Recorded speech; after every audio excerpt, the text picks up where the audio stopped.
Dear Papa Dudut, ako po si Harvey, 31 years old na po sa kasalukuyan. Mula nung pandemic ay nakagawian ko ng makinig sa Barangay Love Story sa Spotify. Habang pauwi, galing sa negosyo ko na minamanage. Naaliw ako sa ideya na pwedeng ipadala ng listener na katulad ko ang parte ng buhay ko na gusto kong ishare. Kaya nung minsang narinig ko yung announcement ninyo sa Barangay LS, kung saan ipapadala ang kwento ay nag-ipon muna ako ng lakas ng loob. At saka nag-email sa barangaylovestories@yahoo.com. Papadudot, ang kwento ko po ay nangyari 1 taon na ang nakakalipas. Binata pa po ako noon. Pero hindi po ako mag-isa sa buhay dahil may inaalagaan po akong 8 taon na batang babae na si Lian. Anak po siya ng kapatid kong lalaki. 2 lang po kaming magkapatid kaya sobrang close kami at talagang iniidolo ko si Kuya.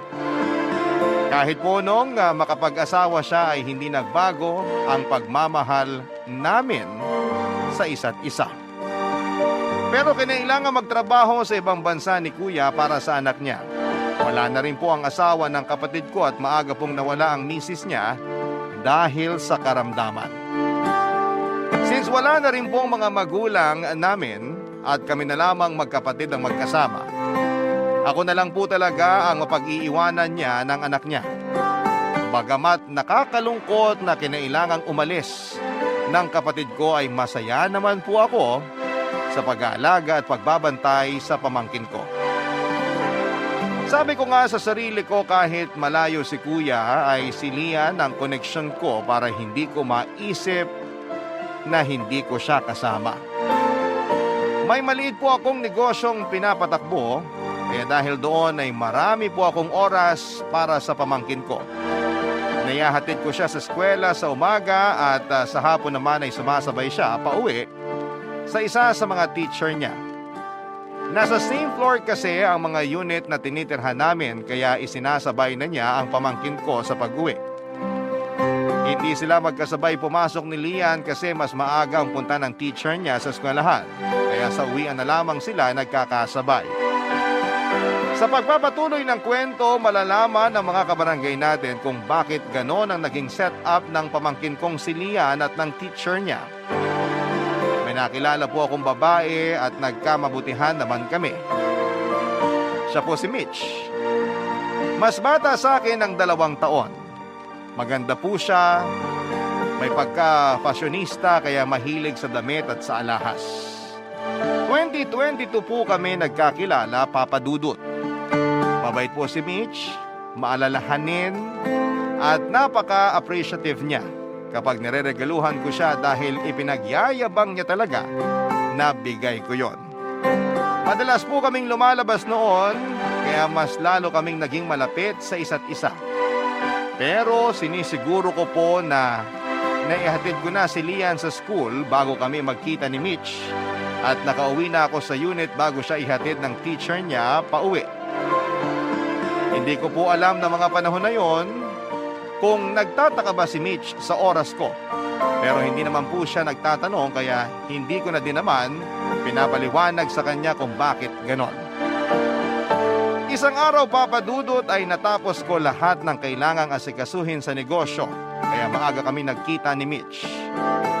Pero sa unahang pagkakataon ay sinabi ni Mitch na sa unit ko daw kami magpalipas ng oras. Pumayag naman ako, Papa Dudut. Matagal ko na kasi siyang gustong yayain sa kondo, kaya lang dahil babae siya ay ayoko naman na mag-isip siya ng hindi maganda sa imbitasyon ko. Kaya natuwa ako nung siya na mismo ang nagsabi. Sa wakas, maipapakilala ko na rin sa kanya ang pamangkin kong si Lian, Papa Dudut.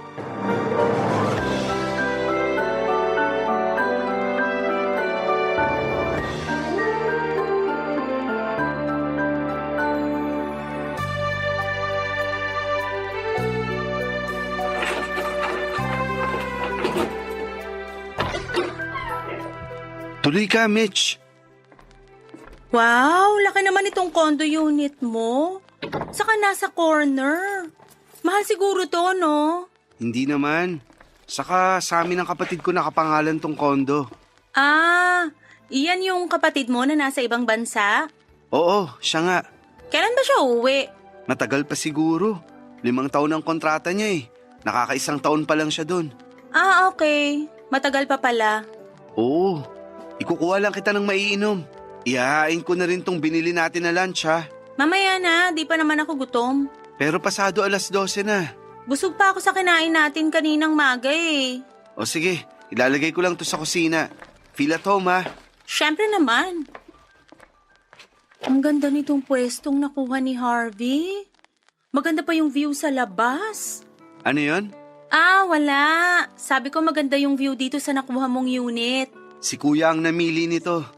Alam mo ba nung nagpe-pre-selling pa lang tong building, pinag-aralan ni Kuya kung ano yung unit na magandang kunin.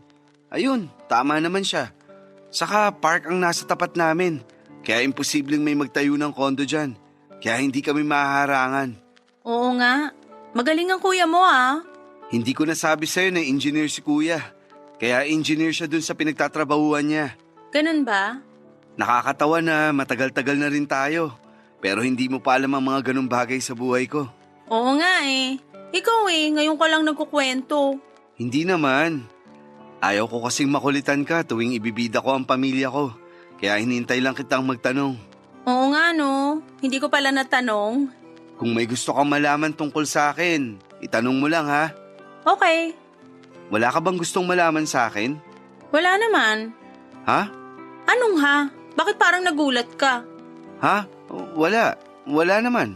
May tiwala naman ako sa'yo, kaya hindi na ako mag-uusisa sa buhay mo. Ha? Sige. Ilang kwarto to?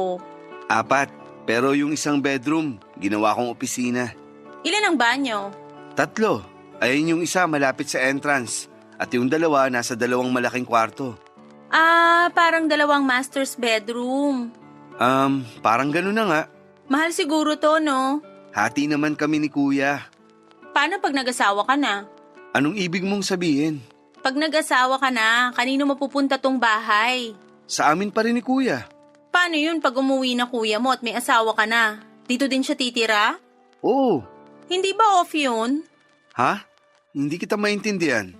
Ay nako, halimbawa magpakasal na tayo. Magsasama tayo. Kasama ng kuya mo? Siyempre hindi. Paalisin mo siya? Hindi. Hindi ko naman gagawin yun. Saan tayo titira? Bibili ako ng sarili nating kondo. Bibili ka. Di babawiin mo yung hati mo sa pinambili nito. Hindi na. Hindi ka balugi nun? Bakit naman? Kapatid ko naman yun. Sinasabi ko lang yung praktikalidad. Wag na nga natin pag-usapan yan. May ipapakilala ako sa'yo. Sino? Darating na siya, maya-maya lang, nandito na yun. Inom ka na muna niyang lemonade na tinimpla namin. Namin? Sinong namin? Ayun na siya. Papadudot sakto ang pagkakasabi ko dahil dumating na si Lian. Hinatid siya ni Miss Pia. Si Miss Pia pala ang teacher ni Lian na nakatira sa same floor at ilang unit lang ang pagitan sa tinutuluyan namin. Si Pia ay kasing edad ko lamang, Papadudot. May asawa na si Pia pero hindi rin pinalad na tumagal ang relasyon sa asawa dahil maaga rin ang pagkawala nito gaya ng asawa ni Kuya. Ang masaklap ay makalipas ang 3 araw matapos mailibing ang asawa niya ay nalaman niyang buntis siya. Kaya sobra ang pagdadalamhati ni Pia noon. Kaya masaya siya sa ginawa niyang paghahatid kay Lian dahil magiliw sa kanya ang pamangkin ko. Kaya si Pia na rin po ang nagpresenta na siya na ang magsasabay kay Lian pauwi. Total ay pareho naman sila ng tinitirhan at isa pa, teacher naman siya ni Lian. Naging kaibigan ko din naman ang asawa ni Pia nung nabubuhay pa ito. Pagbukas ko ng pinto matapos mag-doorbell ni Lian ay masaya itong bumati at humalik sa akin, Papadudot. At si Pia naman ay masayang inendorso sa akin ang pamangkin ko at nagpaalam na siya.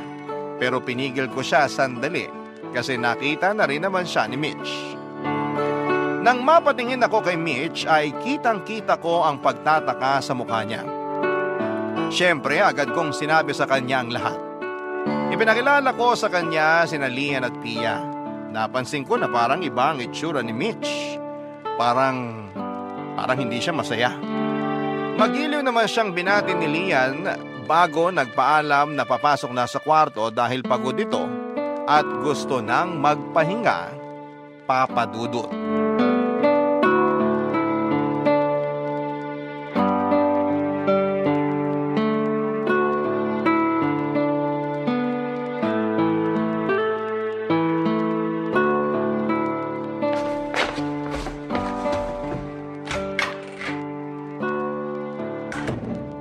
Di ba isa sa master's bedroom yung pinasukan niya? Ha? Oo. Kwarto niya yon? Oo. Nung umalis si kuya, doon na nagkakwarto si Lian. Excuse me. Aalis na ako, Harvey. Ay, sorry Pia. Si Mitch nga pala. Hello? Hindi ba masyadong malaki yung kwarto para sa pamangkin mo? Hindi naman. Dapat dun sa mas maliit lang siya nagkukwarto. Baka masyadong ma-spoil yung pamangkin mo. Hindi naman. Mabait na bata si Lian. Oo, at matalino pa. Harvey, ang sinasabi ko lang, baka pagdating ng araw maging demanding yung pamangkin mo. Hindi mangyayari yun. Masanurin at magalang si Lian. Excuse nga, sino ka ba? Ba't ka sumasabat? Mitch! Pia, pasensya ka na. Palabiruyang si Mitch. Hindi ako nagbibiro. Sino ka ba? Teacher ako ni Lian. Eskwelahan pa ba to? Mitch, ano ka ba? Mabuti pa aalis na ako. Mabuti pa nga. Mitch, ano bang nangyayari sa'yo? Pia, pasensya na ha. Okay lang, aalis na ako. Kanina ka pa nagpaalam eh. Ay. Sige, Pia, mag-ingat ka. Pasensya na. Sige. Mag-iingat. Di ba dito ka lang sa floor na to nakatira? Medyo tanga ka na siguro kapag may nangyari pa sa'yo papuntang unit mo. Mitch, ano ba? Aalis na ako.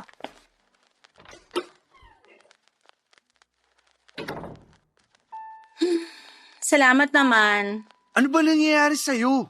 Ano ba nangyayari sa akin? Hindi mo ba napansin nakikialam siya sa atin? Sabat ng sabat? Sino ba siya? Bakit ka ba nagagalit? Wala naman siyang ginagawa. Siya ba pag-uusapan natin? Mabuti pa nga, wag na. O ngayon, sagutin mo na yung tanong ko tungkol sa pamangkin mo. Unang-una, hindi mo sinasabi sa akin na may anak pala yung kapatid mo at dito nakatira at ikaw yung nag-aalaga. Ayokong magmukhang ipinapangalandakan ko sa'yo ang kwento ng buhay ko. Hinihintay kong ikaw ang magtanong at sasabihin ko naman. Ako pala may kasalanan nito. Hindi naman. Anong ibig mong sabihin? Wala naman. Alam mo, maghahain na ako. Hindi pa kasi tayo kumakain. Maghahapunan na. Bahala ka. Tamang-tama. Kasabay natin si Lian. Makakapagkwentuhan kayo. Bakit kami magkukwentuhan? Siyempre, para mas makilala nyo ang isa't isa. Bakit? Siya ba magdedesisyon kung magtutuloy-tuloy tayo sa relasyon natin? Mitch, magkikwentuhan lang kayo. Ayoko makipagkwentuhan pag kumakain. O siya, sige. Pero matanong si Lian ha. Ayoko nga ng kausap pag kumakain. Alam mo, wag na lang tayong kumain. Hindi ka pa ba nagugutom? Nalipasan na ako ng gutom dahil sa inis. Ines? Yung babaeng pakialamera. Tapos ngayon ipipilit mo pa na makipagkwentuhan ako habang kumakain. O sige na, hindi na. Mamaya na lang kami kakain ni Lian. Hayaan ko na muna siyang magpahinga. Halika na, kumain na tayo. Ha? Anong ha? Halika na. Akala ko ayaw mo nang kumain. Ano ba? Gusto mo ba akong kumain o hindi? Gusto. Sandali, tatawagin ko si Lian. Hayaan mo na muna magpahinga yung pamangkin mo. O sige, mamaya ako na siya tatawagin. Tara na, marami tayong pag-uusapan. Akala ko ba ayaw mo nang kinakausap ka pag kumakain? Ano ba? Gusto mo ba ako nandito? Ha? Oo. Sige, halika na. Kinabukasan ay bumalik si Mitch sa kondo namin, Papa Dudut. Masaya siyang dumating doon ng maaga pa. So sorpresahin niya raw ako pero siya ang nasorpresa nang makita niya na nagbabanding kami ng pamangkin ko. Nawala sa isip niya na Sabado pala ng araw na yon at walang pasok si Lian. Pero hindi siya nagpahalata at masaya siyang binati ako at kahit papaano ay binati din niya si Lian. Siyempre po dahil sa pagmamahal ko kay Mitch ay natutuwa ako sa maliliit na gestures niya para kay Lian. Naintindihan ko po na gano'n ang naging reaksyon niya kasi nabigla siya sa sitwasyon ko. Inaamin ko naman po na mali ko rin talaga na hindi ko kaagad sinabi sa kanya ang lahat. Yung tungkol sa pamangkin ko at sa paghahatid ni Pia sa kanya. Dahil nga po sa saya ko ay hindi ko napansin na sa pakikipag-usap ni Mitch kay Lian ay tinatakot na pala niya ito. Pero kilala ko din naman po ang pamangkin ko. Hindi ganon kadaling masindak si Lian. Kaya nga po hindi ko inisipan na kung ano ang nangyayari sa dalawa kasi nasasagot ni Lian ang bawat panakot ni Mitch. Halimbawa po, noong sabihin ni Mitch na kapag maingay daw po si Lian ay kukunin siya ng multong gumagala sa kondo. Sinagot lang po siya ni Lian ng kung may multo man daw ay hindi naman sila makakapanakit kung hindi sila bibigyan ng pagkakataon na gawin ito. Nagulat ako sa sagot niya at halata din ang pagkapahiya ni Mitch. Nang araw na yon, nakaschedule ako na lumabas para bumili ng vitamins ni Lian. Ang unang plano ay makisuyo sana kay Pia na iiwan ko lang sa kanya sandali si Lian paglabas ko. Pero since nandun naman si Mitch, ay sa kanya ko na lamang ipinagbilin. Nagpaalam na ako at diretsyong umalis papunta sa drugstore. Ang hindi ko naisip ay ang susunod na mangyayari. Kinuwento na lang sa akin to ni Pia. Humingi raw ng juice kay Mitch si Lian pero hindi niya ito pinansin ng ilang beses.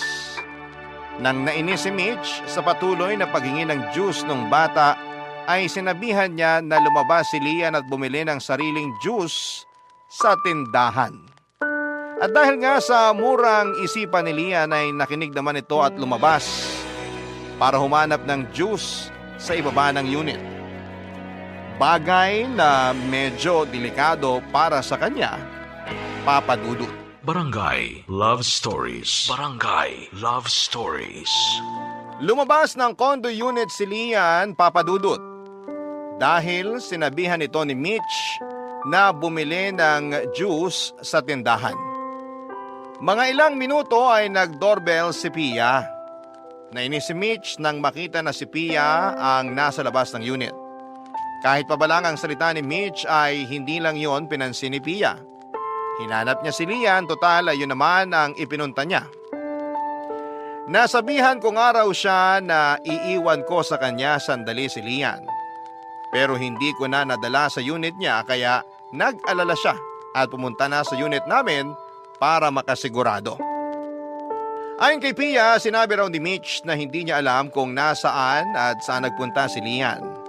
Pero nakita niya raw ito na lumabas ng unit at biglang nag-alala si Pia sa nadinig.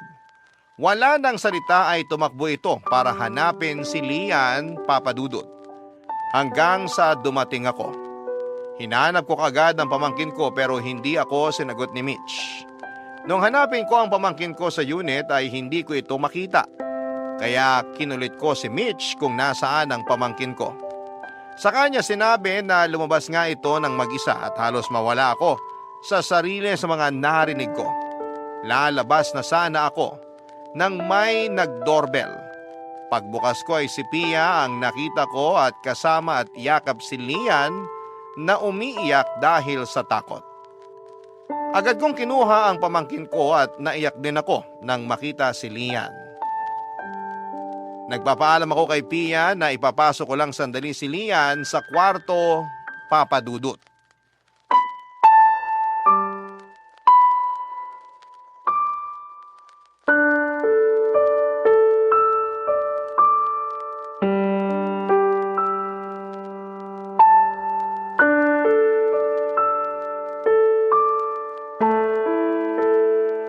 Oh, ano pang ginagawa mo dito? Bakit? Oh, ayan, bayani ka na naman sa paghahatid kay Lian. Alam mo, hindi kita maintindihan. Kaya hindi na lang kita papansinin. Bastos ka din, no? Teacher ka pa naman. Hoy, ako wala akong pakialam sa pambabastos mo sa akin, ha? Pero wag mo madamay-damay ang propesyon ko. Ay, ang tapang. Kung babastusin mo ang pagiging teacher ko, patapang talaga ako. Epal ka kasi. May salamin dun sa banyo. Baka gusto mo munang tingnan ng sarili mo. Hindi ako epal. Ikaw ang epal. Nakikialam ka sa relasyon namin. Ano bang pakialam ko sa relasyon nyo?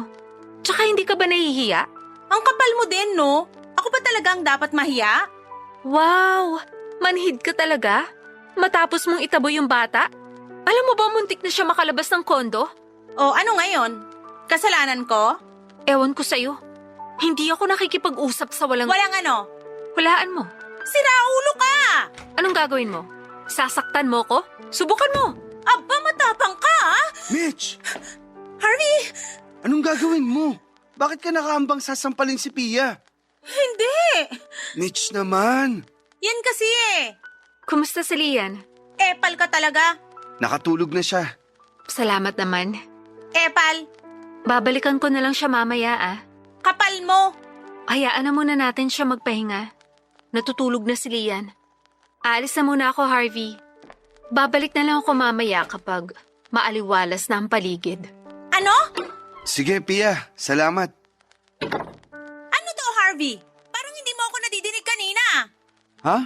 Anong ha? Binubuisit mo ba talaga ako? Hindi kita maintindihan. Kasi nagpapauto ka sa babaeng yon. Nagpapauto? Nagmamaang-maangan ka pa? Ano bang sinasabi mo? Kaibigan ko lang si Pia. Kaibigan mo. Ikaw ba kaibigan ng tingin niya? Ano bang sinasabi mo? Halatang halata siya. Hindi na nahiya. Ang laki naman ng tiyan. Dahil buntis siya. Buntis? May asawa si Pia. May asawa pala siya eh. Bakit punta siya ng punta dito? Dahil kay Lian. Baka dinadahilan lang niya si Lian. Ano ba naman yung iniisip mo? Paano ba naman? Naiinis ako sa kanya. Ikaw lang naman ang naiinis. Hindi ka naman niya inaano. Basta naiinis ako sa kanya. Pwede ba itigil mo na yung pagsiselos mo? Mabuti pa ayusin na natin ang lahat para makapagpakasal na tayo. Anong aayusin? Itong bahay, kung kanino dapat mapupunta pag nag-asawa ka na. Sabi ko na sa'yo, kay kuya. Bakit ba sa kanya? Mas malaki ba ang bag niya dito sa bahay? Pareho lang kami. Oh, yun naman pala eh. Dapat sa'yo mapunta tong bahay. Usapan na namin ni kuya yun. Pag nag-asawa na ako, hihiwalay na ako kapag nakauwi na siya. Kay kuya may iiwan tong kondo kasi may anak na siya. Magkakaanak din tayo. Pag nangyari yan, siguradong may sarili na akong condo unit. Papa Dudut, hindi ko na lang muna pinansin ang nangyaring insidente na alam kong si Mitch ang may gawa. Pinigil ko ang emosyon ko dahil ayokong magalit sa kanya, Papa Dudut. Mahal ko ang pamangkin ko pero mahal ko rin si Mitch. Noong gabing yon na kami na lamang ni Lian ang nasa kondo ay kinausap ko siya. Sinabi ko na huwag magalit kay Mitch dahil mabait naman ito. Dahil mabait at masunuring bata si Lian ay sumang-ayon ito sa akin. Dahil na rin sa pagmamahal niya sa tiyuhin niya. Kinabukasan, araw ng linggo, wala pa ring pasok si Lian kaya masaya kaming nagkwekwentuhan kahit abala ko sa pagluluto at tutok naman ang pamangkin ko sa pagdodrawing sa notebook niya. Nagtatawanan pa kami ng may mag-doorbell. Si Mitch. Bumalik siya sa kondo at hindi ko siya inaasahan kasi hindi naman kami nagkikita tuwing araw ng linggo. Pumasok siya at pansin ko na kampante na siya sa kondo. Humalik lamang ito sa akin at nahiga na sa may sofa. Saka nilabas ang cellphone niya. Hinayaan ko na lamang muna siya, total ay hindi pa ako tapos sa pagluluto. Hindi ko sigurado pero parang may naramdaman ako sa pamangkin ko. Iniwan niya bigla ang pagdodrawing tapos ay lumapit sa akin at niyayaya kung maglaro kami, Papa Dudut. Naisip ko na magandang pagkakataon na yon para magkalapit sina Lian at si Mitch. Sinabihan ko ang pamangkin ko na yayain si Tita Mitch niya na maglaro. Kahit may takot ang bata ay sinunod pa rin niya ako. Nilapitan niya si Mitch at niyaya ito na maglaro pero hindi siya pinansin ito. Paulit-ulit siyang nagyaya pero hindi ko inaasahan ang sumunod na nangyari. Nakita ko na lamang na nakahiga sa sahig si Lian at umiiyak ng malakas. Dahil din siguro sa pagkabigla, napatakbo ako para kargahin siya. Nang tanungin ko si Mitch kung anong nangyari ay hindi niya raw alam. Nakita na lang daw niyang nakahiga si Lian sa sahig. Umiiyak na naman ang pamangkin ko. Kaya ipinasok ko siya ulit ng kwarto. Kasi doon siya nare-relax. Hinayaan ko siya sa pag-iyak habang kinakausap hanggang sa makatulog na lamang uli ito. Saka ko siya iniwan at tinuloy ang pagluluto ko. Nung naguhugas na ako ng mga ginamit ko ay biglang may nag-doorbell, Papa Dudut.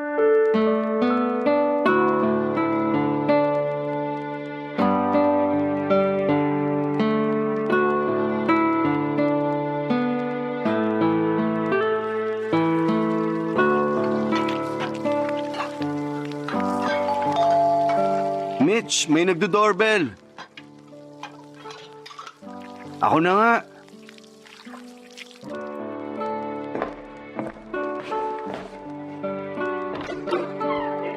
Pia, good morning. Good morning din. Si Lian. Natutulog. Ha? Tanghali na ah. Hindi, gising na siya kanina. Nakatulog lang uli. Bakit? Ano bang pakialam mo? Bakit ba nandito ka na naman? Harvey, may dala akong cake para sa inyo ni Lian. Wow, pasikat na naman. Saka kahit hindi ako kasama sa bibigyan mo, hindi ko din naman kakainin yan. Mukhang binili lang sa kung saan. Salamat, Pia. Mukhang masarap nga. Ako nag-bake niyan. Talaga? Marunong ka pala mag-bake? Mas lalong hindi masarap yan. Mukhang madumi ang pagkakagawa. Ano ka ba, Mitch? Tigilan mo na nga yung sinasabi mo. Hindi naman ako apektado. Hayaan mo na. Ah, mayabang kang epal ka ah. Gusto mo bang makita si Lian? Nasa kwarto lang siya. Sige nga, bago ko bumalik sa unit ko. Bakit ba kailangan mo pang makita yung bata? Para-paraan ka rin eh. Sige na, Pia. Diretso ka na sa kwarto ni Lian. Mabuti pa nga. Kasi baka may mamatay. Sinong mamamatay ang sinasabi mo? Oo nga. Sinong mamamatay? Baka may mamatay sa inggit. Ano? Binabastos mo ba ako? Hindi ko gagawin yun. Kasi may pinag-aralan ako. Anong sinasabi mo? Ako walang pinag-aralan? E di inamin mo na rin na bastos ka. Ang kapal mo? Hoy! Alalahanin mo wala ka sa bahay mo ha? Ikaw ba nasa bahay mo para umasta ng ganyan? Malandi ka talaga? Hindi ka ba nahihiya sa asawa mo? Mitch! Huwag mong idamay ang asawa ko dito. O ano? Kunyari loyal sa asawa pero ang totoo, lumalandi sa iba. Tama na, Mitch! Bakit? Totoo naman ah. Ayan, guilty siya oh. Niloloko niya asawa niya. Bastos ka talaga. Wala kang respeto kahit sa matagal ng patay. Ano? Tumigil ka na kasi. Matagal nang patay ang asawa mo? Oo, Ah, naiintindihan ko na. Kaya pala ang lakas ng loob mong kumerengking sa boyfriend ko. Mitch! Tumigil ka na sabi! Ayan, dahil sa babaeng yan, sinisigawan mo na ako. Tumigil ka na kasi! hayaan mo na siya. Ganyan talaga ang tumanda nung walang magandang pag-uugali. Ikaw ang pangit ang ugali. Walang kahihiyan. Uulitin ko ah. May salamin sa banyo. Tingnan mo ang sarili mo. Hayop ka talaga ah. Mitch! Mia, ayos ka lang? Tutulungan kitang tumayo. Bakit mo siya tinulak? Kulang pa yan. Buntis siya! Isa pa yan. Matagal na palang patay ang asawa niyan. Sinong bubuntis dyan? Kung sino-sino lang? O baka naman ikaw? Sumusobra ka na, Mitch! Hindi na maganda ang mga sinasabi mo. Pwes, baka ikaw nga ang nambuntis dyan. E di magsama kayo. Nakakadiri kayo. Ikaw ang nakakadiri. Isang nakakadiring hayop sa katawan ng tao. Mas hayop ka. Mitch, tama na! Aray ko, bitiwan mo kamay ko. Sasampalin ko yung hayop na yan. Tama na sabi! Sige, sigawan mo ako. Ayoko nang makita pagmumukha nyo. Mitch, sandali! Bitiwan mo ako. Papadudot parang hindi na po tao si Mitch ng mga oras na yon. Hindi niya inisip na buntis si Pia at maaaring makaapekto sa sanggol na dinadala nito ang ginawa niya.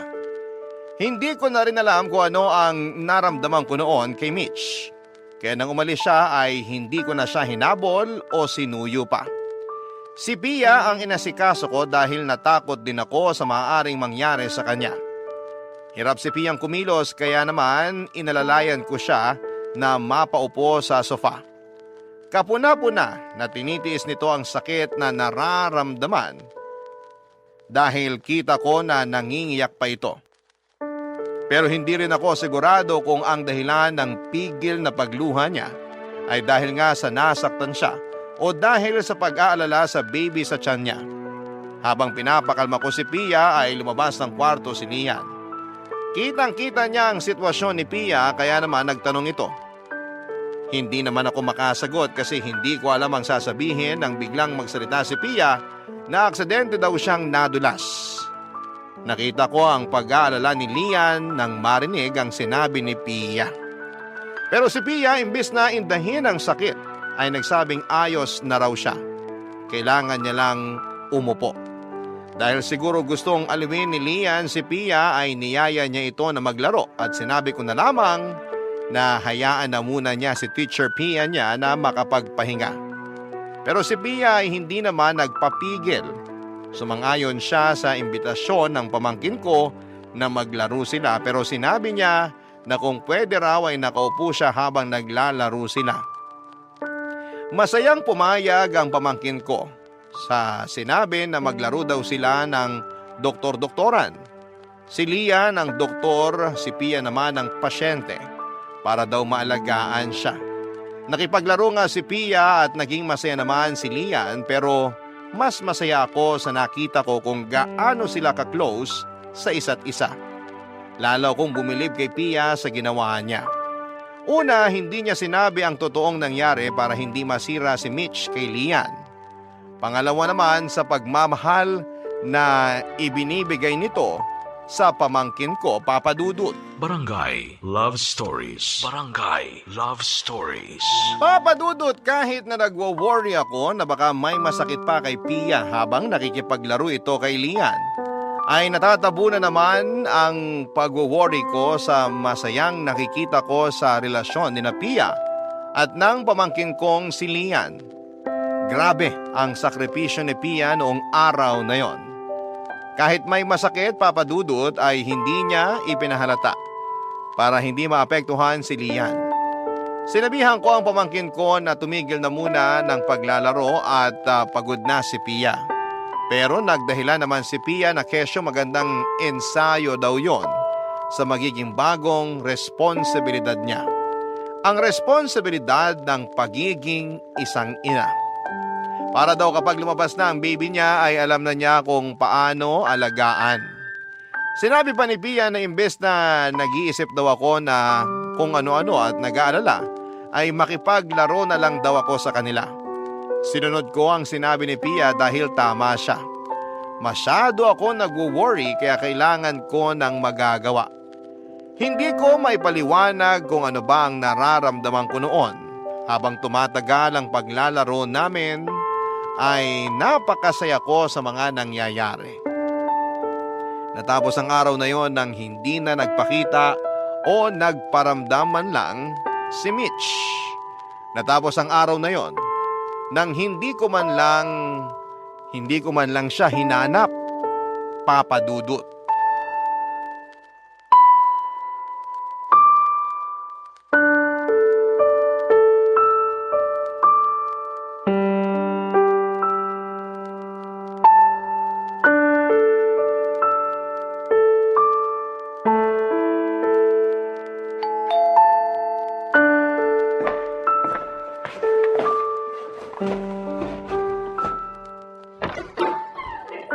Mitch?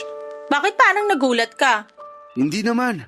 Hindi ko lang inaasahan na pupunta ka ngayon. Hindi na ba pwedeng puntahan ka ng biglaan? Hindi naman. Nagulat lang ako. Pwes wag ka nang magulat kasi normal lang yon. Pasensya ka na. Oh, hindi mo ba ako papapasukin? Ay, oo nga. Tuloy ka. Actually, girlfriend mo ko, kaya hindi na ako dapat naghihintay na patuluyin. Bakit ka nga pala napadalaw? Sandali, bakit ba ganyan mga tanong mo? Ayaw mo ba akong pumunta dito? Hindi naman. Nagtatanong lang naman ako. Akala ko kasi may kailangan kang sabihin. Pero kalimutan mo na yung tanong ko. Meron nga akong kailangan. Ano?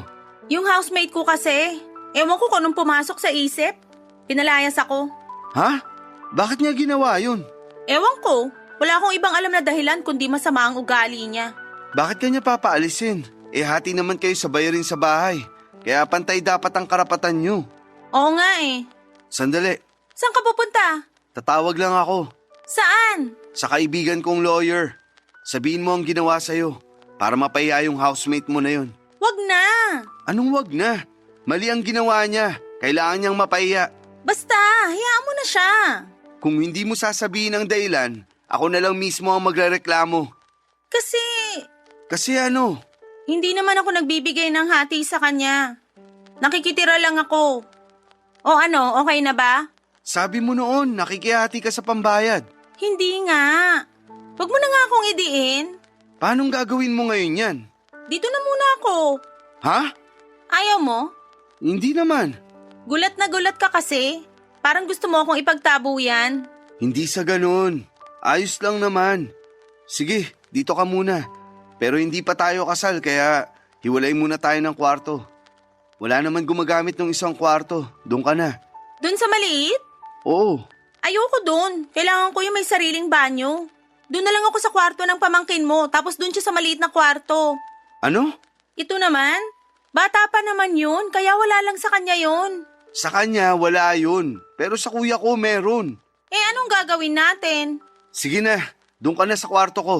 Ako na ang lilipat sa isang kwarto. Thank you, mahal. Ang bait mo talaga. Yung mga gamit ko nasa lobby pa, pakiakyat na lang. Sige, sandali lang.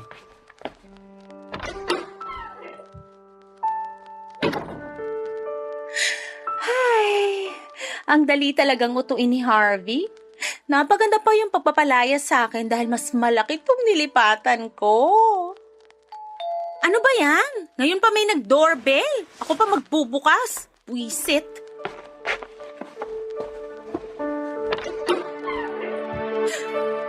Ikaw? Bakit? Anong bakit? Wala si Harvey. Wala kang haharutin. Alam ko, nakasalubong namin siya sa elevator. Siya nagsabi na ihatid ko na lang si Lian dito. O pues, huling punta mo na dito. Hindi ka na pwedeng tumuntong dito. Ikaw namang bata ka. Tigilan mo na yung pagka-spoiled mo at hindi uubra sa akin yon dahil dito na ako titira.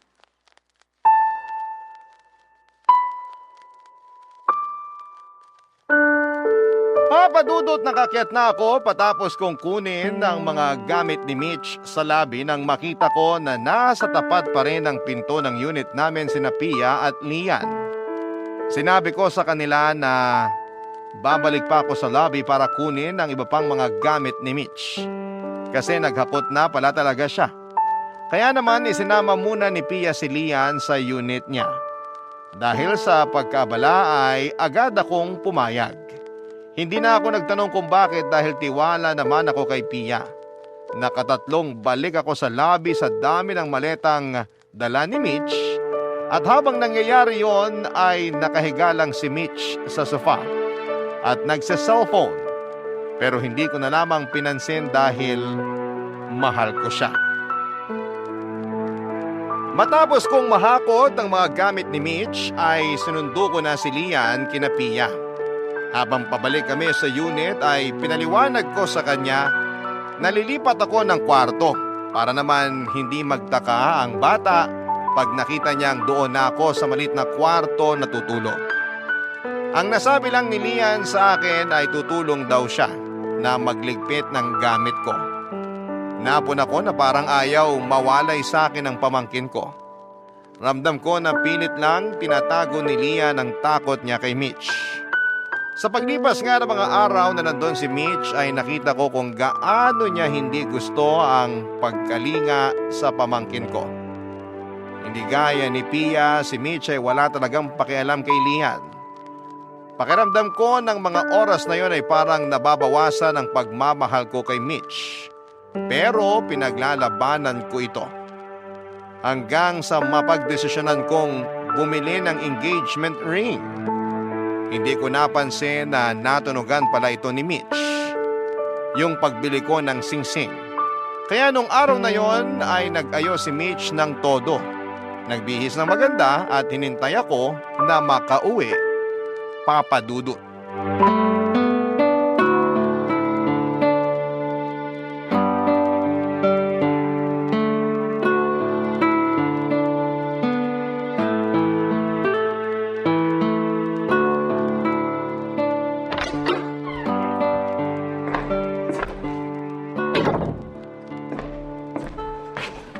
Mitch, Ano ba yan? Dito na nga ako nakatira, nagugulat ka pa?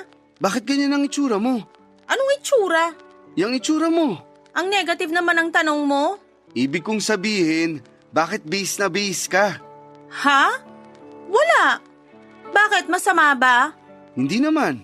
Yung tanong mo naman kasi, Pero sa ayos mo, parang may pupuntahan ka eh. wala. May pupuntahan ba kayo ng mga kaibigan mo? Parang ang aga pa. Wala nga, nagbihis lang ako. Naguguluhan ako. Saan ba? Sa suot mo nga. Masama na bang mag-ayos para sa'yo? Bakit ka naman mag-aayos para sa akin? Nakakainis ka. Naguguluhan kasi ako. Ano bang big deal sa suot ko? Sorry, nabigla lang kasi talaga ako. Sige na, kalimutan na lang natin. Ano ba? Huwag kang nga mag-sorry para namang hindi tayo magkarelasyon. Tungkol doon. Yes? Anong yes? I mean, anong tungkol sa relasyon natin? Don't tell me, magsi-step up na tayo. Ha? Sorry. Sige, continue. May sasabihin ako sa'yo. Ay, salamat. Salamat, Sige na, sabihin mo na. Ang dami mo namang suspense. Mitch. Sino ba yung istorbong yan? Sandali, bubuksan ko lang ang pinto.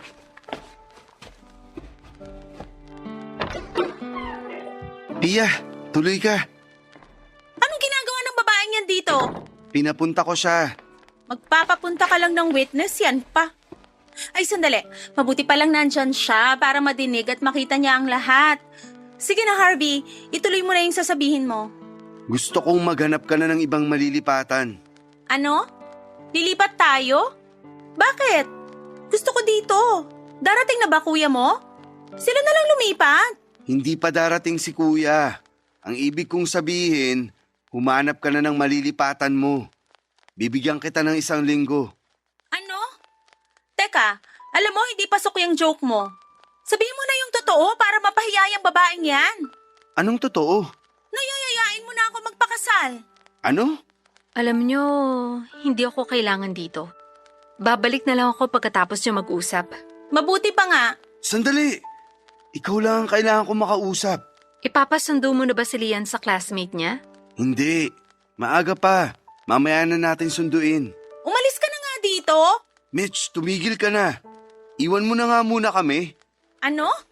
Teka, ano yung ginagawa mo? Bakit ka lumuluhod sa harap niyang babaeng yan? Pia, hindi ko alam kung paano pero alam ko kung bakit kita mahal. Sana tanggapin mo ang pagmamahal ko sa'yo. Ha? Hayop ka talagang babae ka! Mga agaw ka! Hindi mo na siya masasaktan dahil ako makakalaban mo. Harvey, sasabihin Mabuti ba pumasok ka na sa kwarto at mag-impake? 3 araw na lang ang ibibigay ko sa'yo para makahanap ka ng malilipatan. Seryoso ka ba? Oo, Harvey, sorry. Magbabago na ako. huli na Mitch. Pero ganun pa man, pinapatawad na kita. Pero hanggang dito na lang tayo. Harvey, anong nangyayari? Mahal kita. Papa Dudut, ang tagal kong nag-ipon ng lakas ng loob para masabi ang lahat ng gusto kong sabihin. Hindi lang kay Pia kundi para kay Mitch. Minahal ko si Mitch pero hindi niya minahal kung sino ako. Kung ano ang meron ako. Ang weird nga kasi hindi ko alam ang pagkataong yon ni Mitch. Hindi ko inaasahan yon kasi maayos naman siya noong simula ng relasyon namin. Ayaw ding maniwala ng utak ko na lumabas yung ganong ugali niya kasi maayos yung kondo na tinitirhan namin ng pamangkin ko. Sa lahat ng mga kagaspangan ng ugali ni Mitch na ipinakita niya sa amin na sobrang gumulad sa akin, kabaliktaran naman ang kay Pia. Mahalaga sa akin si Kuya kaya mahal ko ang pamangkin kong si Lian. Kaya kung hindi ko kayang tanggapin ng babaeng karelasyon ko ang pamangkin ko ay hindi kami para sa isa't isa. Meron talaga sigurong ganong stage sa buhay ng tao na biglang maibabaling mo ang pagmamahal mo sa iba. Kasi medyo kakaiba yung nangyaring yon para sa akin. Wala naman kaming romantic connection ni Pia noon. Mahal ko naman talaga si Mitch kasi biglang nalipat yung pagtingin ko. Natatawa nga ako pag may ganong eksena akong napapanood sa mga pelikula. Pwede palang mangyari yon sa totoong buhay. Tuwing binabalikan ko yung biglang proposal ko kay Pia, ang nakikita ko lang na dahilan ng lahat ay siguro yung malalim na pagmamahal ko sa pamilya. Nakita ko na magaan kasama si Pia at madali siyang pakibagayan. Hindi tulad ni Mitch na ako lang ang mahal at hindi ang pamilya ko. Sa pag-ibig kasi ay package deal yan. Kung mahal mo ang isang tao ay dapat tanggap mo rin ang pamilya nito. Tanggap in a sense na hindi mo naman kukonsintihin ang mga nagawang mali. Ang ibig kong sabihin ay tanggap mo sila at hindi itatrato na parang walang kwenta. Wala na rin namang nagawa si Mitch dahil noong 3 araw matapos ang pagtutuos namin ay umalis na rin siya sa unit. Ako na ang nag-ayos ng lahat, Papa Dudut. Ako na ang kumuha ng movers para sa mga gamit niya at ang paghahanap ng apartment. Binayaran ko rin ng deposit at 3 months na advance sa renta. Siguro naman po, kaya na niyang suportahan ang sarili niya bago matapos ang 3 buwan. Inabutan ko pa siya ng konting panggastos na hindi naman niya tinanggihan. Hindi ko na rin naman sisingilin sa kanya yon, pati na ang ibang mga nahiram niya sa akin noon. Ang importante ay magkahiwalay kami ng walang gulo. Hindi rin naman kami nagpakasal ni Pia, tinanggap niya ang pagmamahal ko, pero ang kasal ay pinagpaliban namin. Pakiusap niya na gusto niya munang matapos ang pagluluksa niya sa asawa niya bilang respeto at pagmamahal dito, bago namin pagdesisyonan ang kasal. Hindi naman ako nagmadali at handa akong maghintay. Basta ang importante ay nandyan na siya at hindi na mawawala pa. Ang plano namin ni Pia, magpapakasal kami after 3 years. Inako ko na rin pala ang anak niya, ako na ang tumayong tatay nito. Ang pamangking kong si Lian ay nasa akin pa rin. Masayang masaya si Kuya sa nangyayari sa akin. Sa kasal namin ni Pia, siya ang best man ko.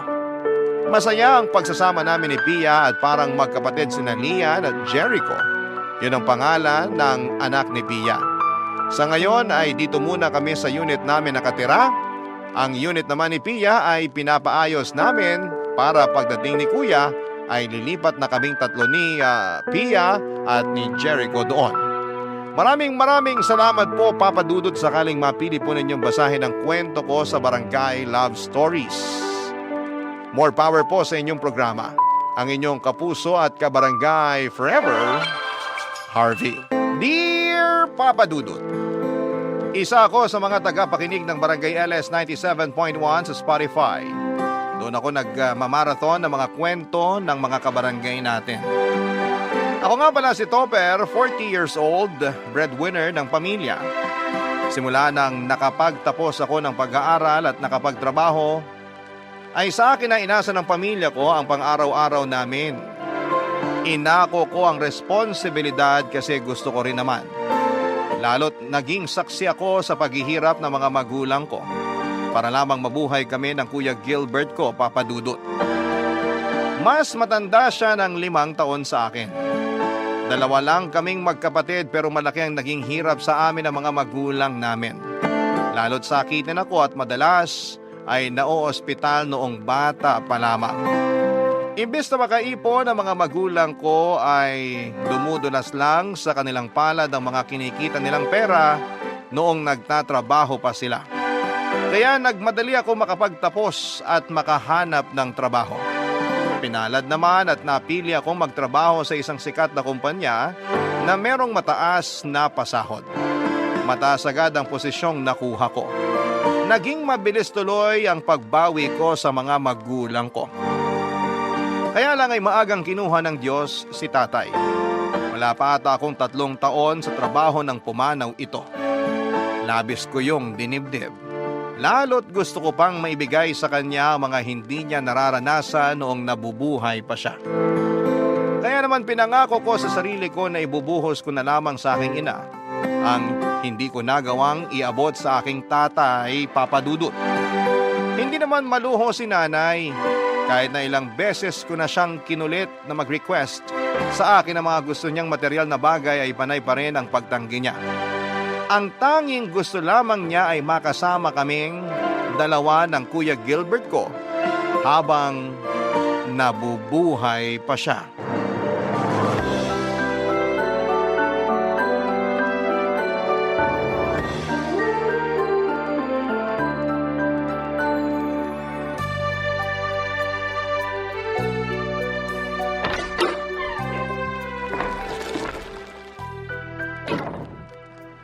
Nay, Oh, Topper! Ginabi ka ng uwi. may mga tinapos lang sa trabaho, Nay. Para wala na akong ibang iisipin sa weekend na gagawin. Mabuti naman yan para makapagpahinga ka na rin sa day off mo. Naaawa na ako sa'yo kada day off mo. Panay pa rin ang check mo sa laptop mo eh. Hindi lang talaga mapakali, Nay, kapag may hindi ako natatapos sa trabaho. Kumain ka na po ba? Bumili kasi ako ng lechong manok at ice cream. Pagsaluhan natin na Kuya Gilbert. Ay, wala ang Kuya Gilbert mo. Naki-birthday sa kaibigan niya. Bukas na lang daw uuwi. Tayo na lang ang kumain, Nay. Samahan mo ako. Kanino ko pa gustong lantakan tong hita ng lechong manok eh. Uunahan mo pa ako sa hita eh. Alam mong ako may paborito niyan. Nga pala, Nay. May ibabalita lang ako sa inyo. Mag-aasawa ka na ba? Wala ata yan sa palad ko.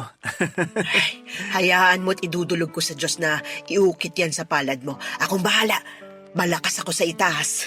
May pinapaupa kasing kondo malapit sa trabaho ko. Nirekomenda lang ng boss ko. Mahal ang kondo. Sabi ng sasabil mo mahal daw ang bayad sa kuryente. Hindi praktikal. Pero malapit kasi sa trabaho ko, lalakarin ko lang. Baliwala na sa akin kung magkano man po yung ibabayad sa kuryente. Hindi naman na ako mamamasahe. Praktikal yun. Maliit din ang mga kondo. Halos hindi ka makakagalaw ng maayos doon. 2 po ang kwarto, Nay. Malaki ang isang kwarto at kasyang 2 kama. Para sa inyo ni Kuya.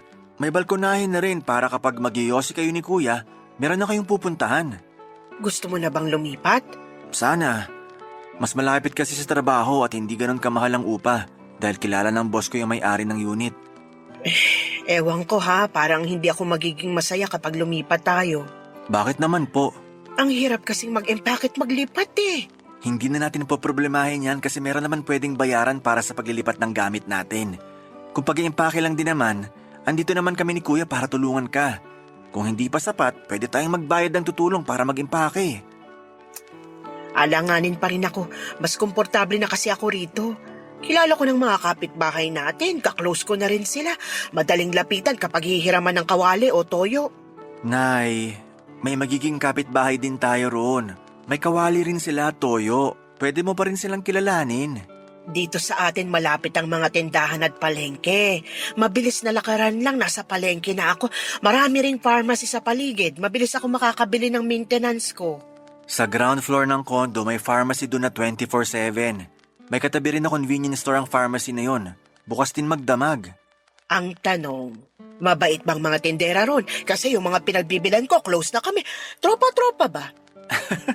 Ang nanay talaga. Pati yan pinoproblema pa. Hindi kasi madaling lumipat. Marami kang kailangang isaalang-alang. Ano po ba yung totoong dahilan kung bakit ayaw niyong lumipat? Sinabi ko na sa'yo. Nay, Ay, paano ang mga alaala ng tatay mo rito? Iiwan na lang natin, ganun? babaunin natin sa paglipat. Kahit sa dulo pa tayo ng mundo lumipat, kasama natin ang mga alaala ni tatay. Madadala mo ba sa kondo yung sulok ng kwarto namin ng tatay mo? Alam mo bang dun sa madalas tumatambay nung nabubuhay pa siya sa kaliwang sulok ng kwarto? Sabi niya, sakto raw ang tama ng araw doon. Hindi masakit sa balat at mata. Hindi mainit. Saka, hindi malakas ang buga ng hangin doon mula sa bintana. Hindi nilalamig ang tatay mo tuwing pumupwesto ron. Pero wala na po si tatay. Wala nang pupwesto ron. Kahit na. Masaya ako sa tuwing nagigising ako at nakikita ang sulok na yon.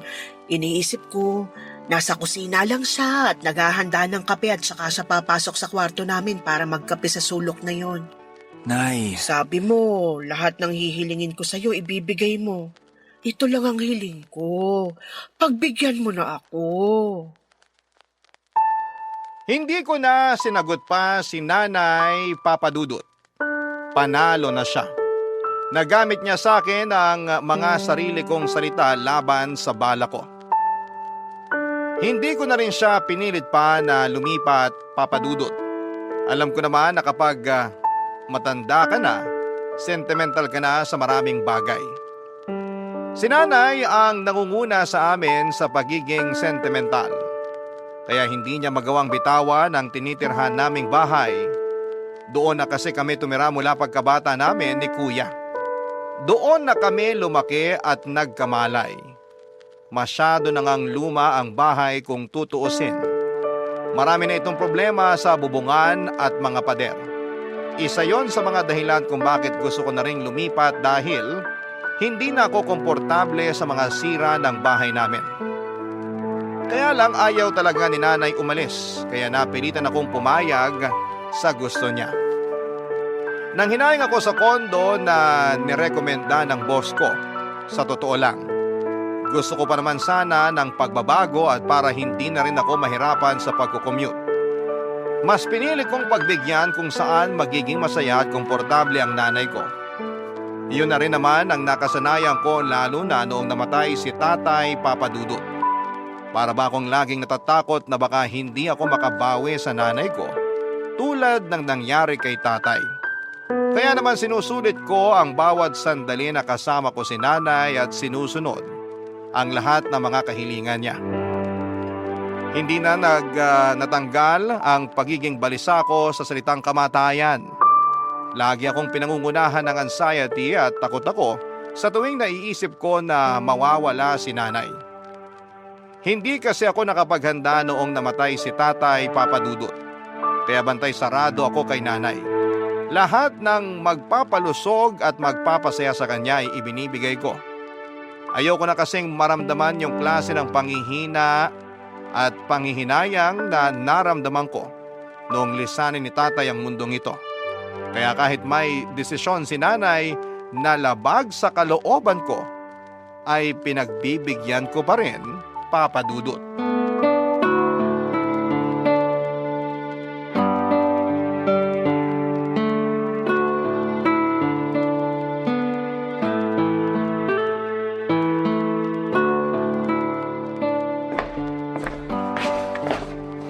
Kuya Gilbert, nasaan si nanay? Nasa banyo ata. Sumasama ang sikmura. Alam mo ba kung saan niya nilagay yung mga inipon kong coins sa altar? Nawawala eh. Ah, yung coins mo? Oo. Alam mo ba kung nasan? Ginastos ko na. Seryoso ka ba? Alam mo bang hindi maganda na nag-iipon ng barya? Lalo kung ilalagay mo sa altar. Bakit?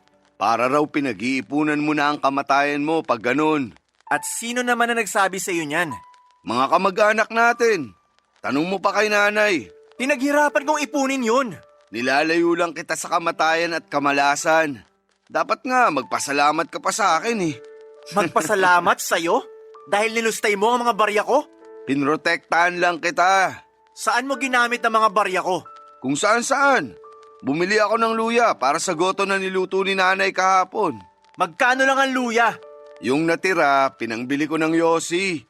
Hati kami ni nanay. At ginamit mo pa talaga para sa bisyo mo. Para sa bisyo namin ni nanay. Nagtatalo ba kayong magkapatid? Rinig ko kayo sa banyo. Pinapaliwanag ko lang kay Topper, Nay, na masama ang nag-iipon ng barya lalo kung ilalagay sa altar. Ah, oo. Mabuti nga hindi mo nilagay sa alkansya topper kasi mas mabilis daw gumana ang kamalasan nun. Hindi ko pinaniniwalaan ang pamahiin na yan. Kaya hindi yan gagana sa akin. Sa susunod, ipabuo na lang ang barya at idiretso mo na sa bangko, wag na sa altar. Wala na talaga akong ilalagay dyan sa altar maliban sa insenso. Sarili mong kabahay pag nanakawan ka. Hindi kita pinagnakawan, ha? Ayusin mo yung mga salita mo.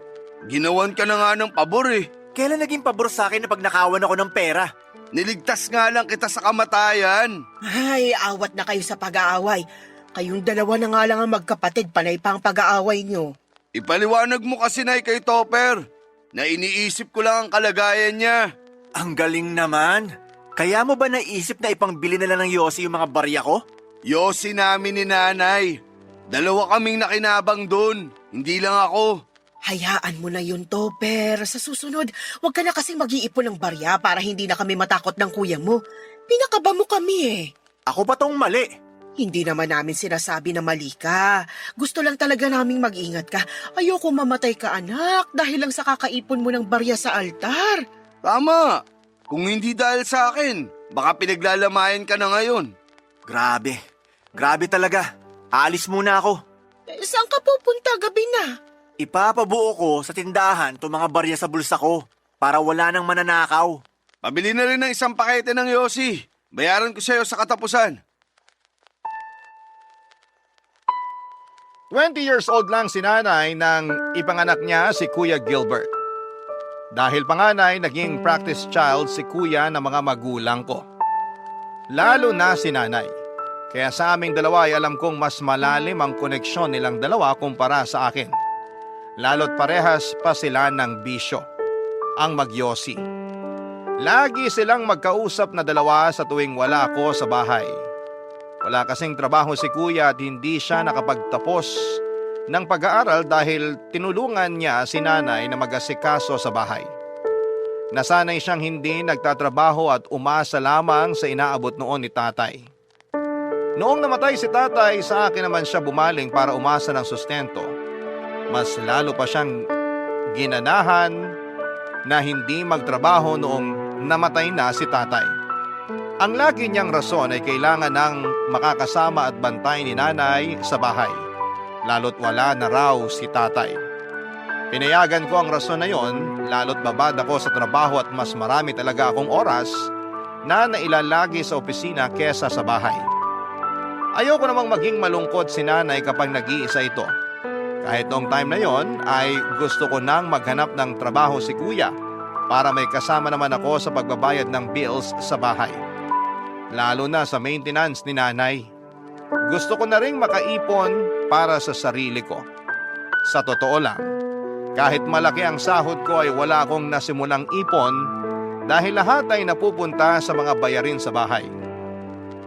Gusto ko ang lahat na matulungan, kaya naman gastos ko ang lahat ng meron sa bahay. Mas lumalaki pa nga ang gastos ko mula nang namatay si tatay kasi nagdesisyon akong mag-travel kaming mag-ina. Gusto ko kasi talagang makabawi sa nanay ko pagdating sa oras na binubuhos ko sa kanya. Kaya naman, Papa Dudut, iginagala ko na siya. Bagay na hindi ko nagawa noon kay tatay noong nabubuhay pa siya. Papa Dudut. Barangay Love Stories. Barangay Love Stories. Papa Dudut, sinubukan kong tiisin ang mga inis ko kay Kuya Gilbert. Kung ako lang ang masusunod ay ayoko na sanang makasama pa siya sa isang bahay dahil habang tumatagal, mas nagiging palaasa siya sa akin. Sinanay lang naman ang gusto kong sustentuhan noon pero dahil naka-package deal sila ni Kuya Gilbert, kaya wala na rin akong magawa pa. Damay si Kuya sa lahat ng mga ibinibigay ko kay nanay. Hindi naman din ako makaangal. Iniisip ko na lamang na masaya naman kasi si nanay kapag nandyan si kuya. Pero paano naman ako? Lagi na lamang akong binibigyan ng stress ng kapatid ko. Tulad na lamang ng pagiging wala niyang malasakit sa mga gamit namin sa bahay. Sa bagay, hindi kasi siya ang bumibili kaya madalas nasisira niya yung mga gamit kasi wala siyang pake. Masira naman kaagad, meron naman daw akong pambili. Hindi talaga siya maingat at may pagkabalasubas. Lagi niyang sinasabi na kaya ko pa naman daw bumili ng bago dahil malaki naman ang sinasahod ko. Hindi ako natuwa roon at masyado na siyang kampante na ako ang nagsisilbing padre de pamilya sa amin kahit na dapat siya ang kumakargo kasi siya naman ang panganay. Wala rin siyang naitutulong. Inaasahan ko pa naman dahil wala siyang trabaho ay pwede na niyang tulungan si nanay sa mga gawaing bahay. Pero maling-mali ako. Lagi ko siyang nadadatna na nakahilata at may hawak pang beer habang pinapanood lang si nanay na naglilinis ng bahay. Sinubukan ko siyang kausapin tungkol doon at ang sagot niya ay mas marunong daw sa mga gawaing bahay si nanay kesa sa kanya. Sinabayan pa niya yon ng tawa na mas lalong nagpainis sa akin. Papa Dudut, hindi ko ugaling makipagtalo sa totoo lang. Pero pagdating sa mga kabalbala ng kuya ko ay parang lagi akong natitrigger na makipagtalo sa kanya. Lagi akong sinesenyasan ni nanay na tumigil sa tuwing gusto ko nang sumabog dahil sa kuya ko. Effective naman kasi napipigil ko ang sarili ko. Si nanay lang talaga ang nakapagpapakalma sa akin sa tuwing napupuno na ako kay kuya. Pero may mga pagkakataon noon na naiisip ko kung hanggang kailan tatalab sa akin ang pagpapakalma ng nanay ko sa akin, Papa Dudut.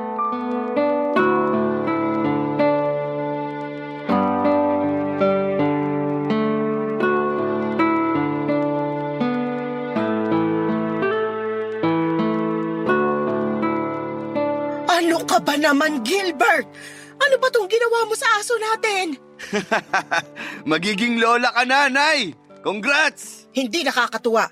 Bakit mo pinabuntis tong aso natin? Para maibenta natin, Nay. Sayang naman. Ang ganda kaya nitong chihuahua natin. Quality. Dapat pinapalahian talaga to eh. Nay? Topper, anak. Mabuti at dumating ka na. Sabayan mo na kami ng kuya mo na maghapunan. Hindi pa rin kami kumakain dalawa. Sige po. Bumili na rin ako ng inihaw na panganan tuna. Idagdag natin sa ulam. Topper, magiging tatay ka na. Ano? May nabuntis ako? Hindi ikaw. Yung aso mong chihuahua. Ano? Parang 1 buwan na atang buntis. Base sa pagkakakapa ko sa tiyan niya. Hindi mo ba napansin na medyo umumbok yung tiyan niya? Paano ko mapapansin? Ibabad ako sa trabaho. At least ngayon, alam mo na. Congrats! Nay, bakit hindi nyo binantayan yung aso natin? Ewan ko ba naman dyan sa kapatid mo? Wala na tayong magagawa. Nangyari na eh. Tanggapin na lang natin yung mga magiging anak niya. Kung ayaw mo ng dagdag na aso rito sa bahay, pwede ko namang ibenta. Para may pangbakasyon din ako sa birthday ko. Pinagkakitaan mo pa talaga? Kesa naman masayang yung mga anak niya, di ba? Hindi pa nga natin alam kung mabubuhay ang mga anak niya. Pwede silang mamatay sa ginawa mo. Oh, di ikaw na tong magaling. Pasensya na kung iniisip ko lang ang pangangailangan ng aso natin. Iniisip mo ba talaga ang pangangailangan ng aso? O nangangailangan ka lang talaga ng panggastos? Sana humingi ka na lang sa akin, kaysa pinakailaman mo tong aso natin. Huwag na kayong magtalo. Wala na tayong magagawa. Nangyari na eh. Si kuya kasi, parang walang pinagkakatandaan. Ikaw na talaga tong matalino at maganda ang trabaho. Porke alam mong umaasa lang ako sa bigay mo at sa mga magiging anak ng aso. Hayaan mo, kapag nanganak niyang aso, lahat ng mapagbebentahan, ibibigay ko sa'yo. Hindi yan ang gusto kong puntuhin dito. Topper, sinabi kong awat na eh. Papa Dudut, mahinahon at kalmado lagi si nanay kaya laking gulat ko nang sumigaw na ito. Ni minsan ay hindi niya kami sinigawang magkapatid, maliban na lamang noong gabing yon. Kaya mas lalo akong naggalit kay kuya. Huminto na rin ako sa pakikipagtalo sa kanya at pinili na lamang na pumasok ng kwarto ko. Hindi na ako nakasabay na kumain sa kanila. Nakailang katok sa pinto ko si nanay pero hindi ko siya pinagbuksan. Nasaktan ako sa direktang pagkampi niya kay kuya. Kahit dati pa noong mga bata kami ay si kuya rin madalas ang kinakampihan niya. Naintindihan ko yung sitwasyon kasi noon ay mas paborito naman ako ni tatay. Kaya lang noong namatay na si tatay at kaming 3 na lamang ang naiwan, minsan pakiramdam ko ay nag-iisa na lamang ako. Dahil sa ganong pag-iisip ay hindi ko napigilang maiyak. Binuksan ko ang TV ko sa kwarto, nilakasan ko ang volume para matabunan ang tunog ng pag-iyak ko. Hindi po ako iyaking lalaki pero nasaktan talaga ako noon. Nahaluan pa ng stress at pagod sa trabaho. Lumipas ang ilang linggo at pinipilit ko pa rin maging productive sa trabaho sa kabila ng pagkabuisit ko sa kuya ko. Nadagdagan na naman yung pagkabanas ko kay Kuya Gilbert dahil sa isang pangyayari. Madaling araw noong magising ako. Nagutom ako kaya lumabas ako ng kwarto. Nagpunta ako sa kusina para kumain at doon ko nakitang naghihingalo na ang aso namin. Nagmadali ako maghanap ng vet clinic na bukas pa ng mga oras na yon. Nakahanap naman ako at nagmadaling itinakbo doon ang aso namin, pero sa kasamaang palad ay hindi na ito umabot pa ng buhay. Sa bilis ng mga pangyayari, medyo lutang pa ako ng kausapin ng vet. Ang naaalala ko lang na sinabi niya ay namatay daw ang aso namin kasi mas malaking aso ang nakasta dito. Malaki ang mga tuta sa tiyan ng aso na habang tumatagal ay lalong nagpapahirap sa aso namin kaya nagkaroon ito ng komplikasyon at yon ang naging sanhi ng pagkamatay nito. Pagka-uwi ko ay pinaalam ko yon kaagad kina nanay. Nagkibit balikat lamang si kuya na parang hindi mabigat ang mga nangyari. Mula noon ay nagtanim na ako ng sama ng loob sa kapatid ko.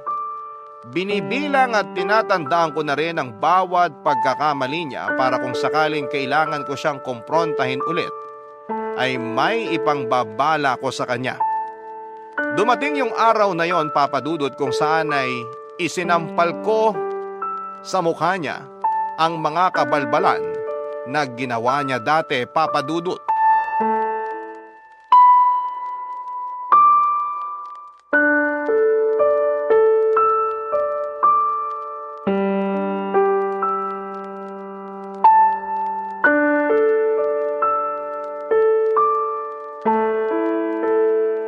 Kuya Gilbert, mag-usap tayo.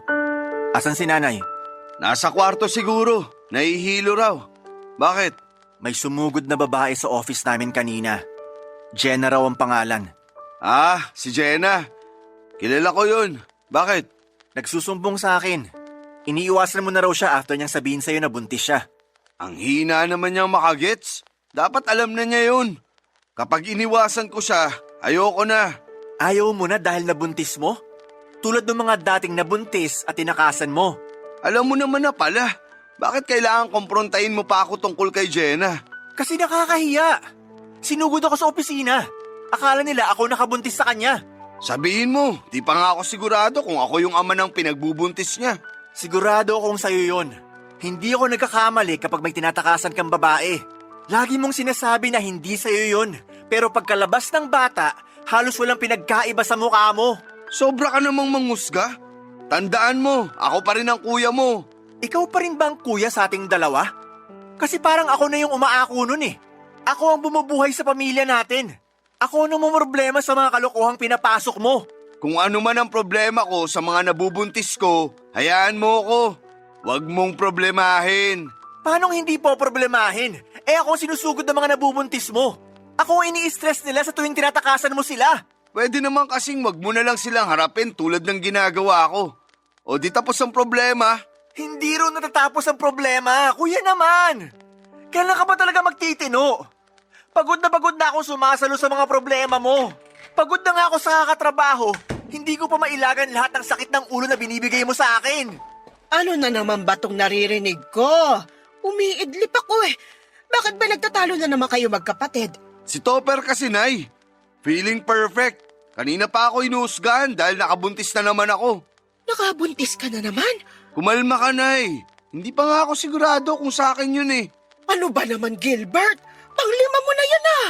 Hanggang kailan mo tatakasan ang responsibilidad mo sa mga babaeng nabuntis mo? Pogi problems talaga to, Nay. Kasalanan nyo to ni tatay. Gumawa-gawa kayo ng poging anak. Ayan, tuloy. Habulin. Habulin ng mga obligasyon. Pwede bang makipagbiruan ka na lang sa amin ni Nanay, Topper? Panira ka naman ng moment eh. Hindi biro mga ginagawa mo, kuya. Ilang babae pa bang bibiktimahin mo bago ka matuto? Pag binigyan ako ni Lord ng 10, doon na siguro ako hihinto. Naririnig niyo ba kung paano sumagot ng anak niyo, Nay? Naririnig ko. Hindi mo na kailangang sabihin sa akin. Pero bakit parang sa akin pa kayo galit? Kasi pinapalala mo lang tong sitwasyon. Ang pangit na nga nang nangyari sa kapatid mo, gagatungan mo pa ng sermon. Kasi kung hindi ko siya sa sermonan, sinong gagawa? Ni hindi niyo siya mapagsabihin ng tama. Kaya umaabot na si Limang nabubuntis niya.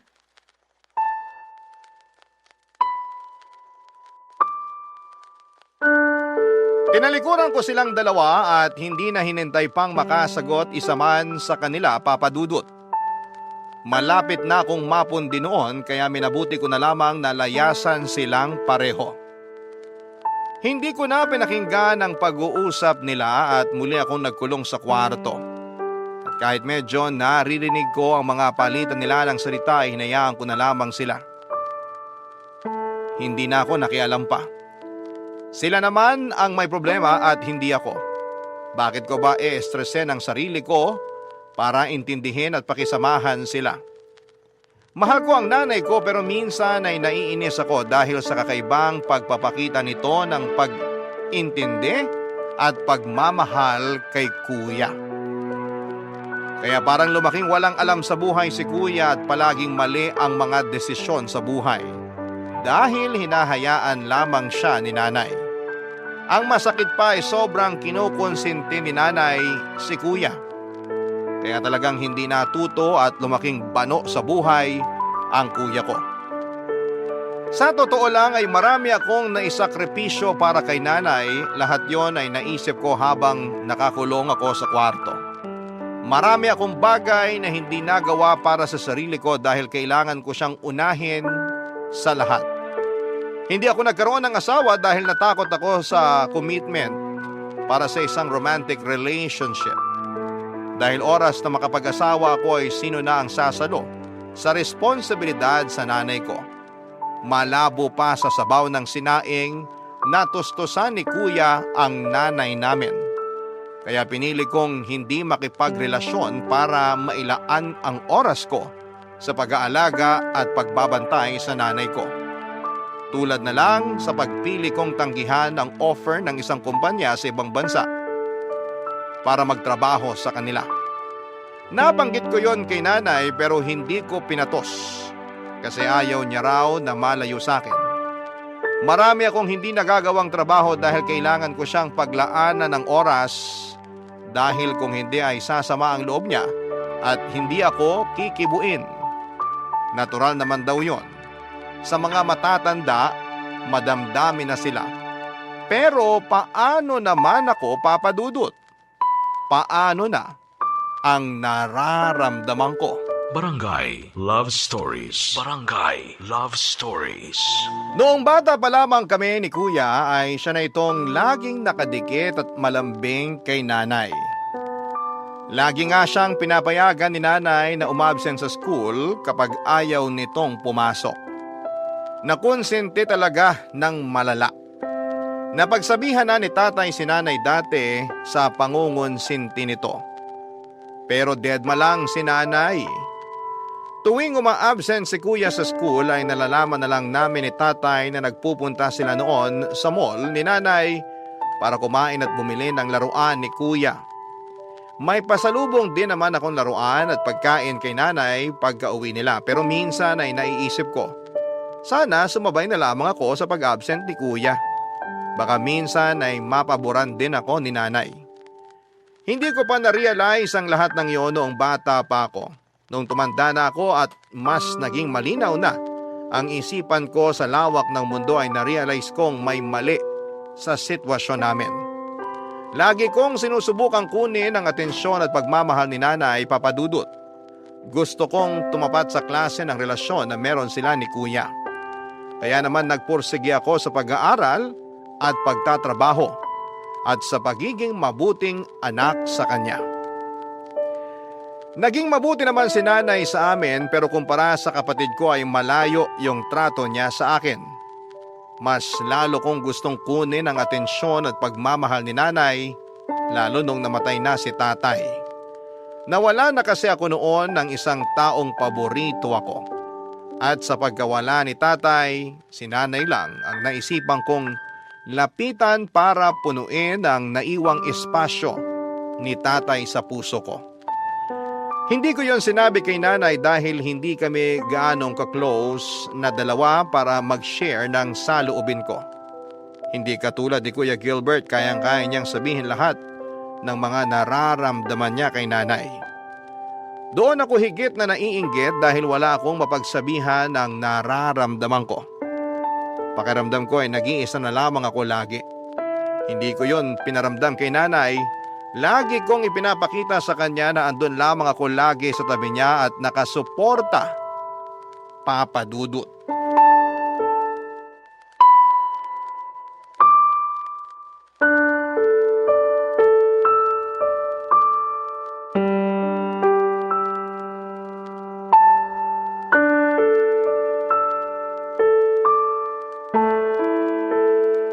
Nay, Bakit?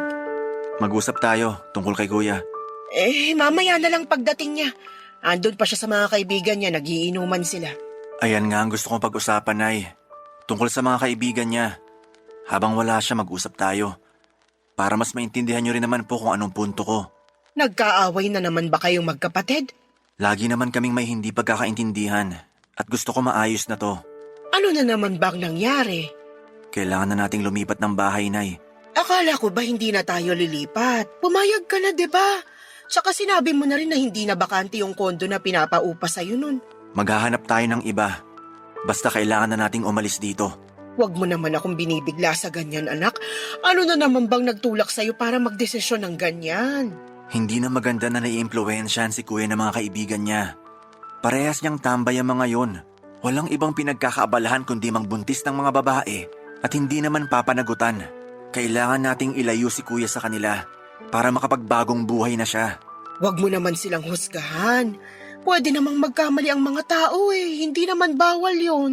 Sa lagay ni Kuya at mga kaibigan niya, sagad na ang mga pagkakamali nila. Malapit na mag-50 si Kuya pero hanggang ngayon, hindi pa rin niya alam kung anong gagawin sa buhay niya. Wala pa rin siyang ibang plano maliban sa tumambay kasama ang mga kaibigan niya at mag-inom. Idagdag pa yung pambababae niya. May oras pa para magbago ang kuya mo. Anong oras yan, Nay?